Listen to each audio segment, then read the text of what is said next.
తిరుపతి జిల్లా చంద్రగిరి మండలాన్ని రాష్ట్రానికే ఒక రోల్ మోడల్గా మార్చేందుకు ముఖ్యమంత్రి నారా చంద్రబాబు నాయుడుగారు సరికొత్త ప్రణాళికను సిద్ధం చేశారు. అభివృద్ధికి చిరునామాగా స్వర్ణ చంద్రగిరి ప్రాజెక్టును అమలు చేయాలని అధికారులను ఆదేశించారు.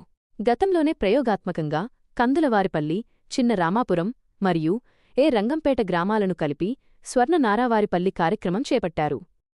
అక్కడ కేవలం ఒక్క ఏడాదిలోనే ప్రభుత్వం అద్భుతమైన ఫలితాలను సాధించింది.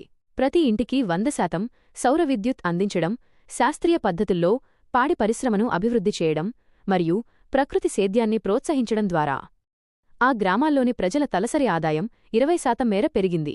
నారావారిపల్లిలో సాధించిన ఈ భారీ విజయం అందించిన స్ఫూర్తితోనే ఇప్పుడు చంద్రగిరి మండలం మొత్తాన్ని అభివృద్ధి పథంలో నడిపించాలని ముఖ్యమంత్రి నిర్ణయించారు.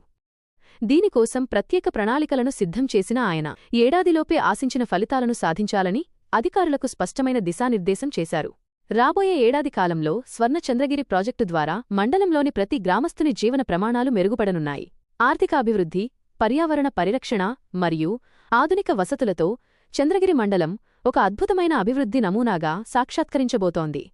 ఇలాంటి మరిన్ని ఆసక్తికరమైన అప్డేట్స్ కోసం మన ఛానల్ను ఇప్పుడే సబ్స్క్రైబ్ చేసుకోండి.